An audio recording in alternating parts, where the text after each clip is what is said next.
Quando a gente olha para essas questões, essas objeções que Moisés faz ao Senhor, eu gosto de prestar atenção porque isso diz muito sobre as minhas fraquezas, de como o Senhor nos olha de forma diferente.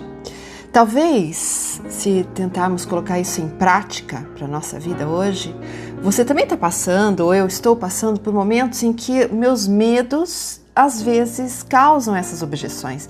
Talvez eu tenha um pouco de sentimento de não estar qualificado.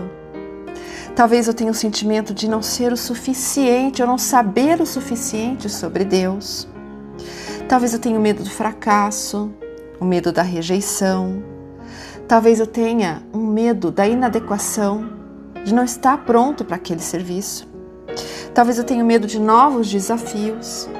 E quem sabe, durante algum tempo eu esteja duvidando de mim mesma.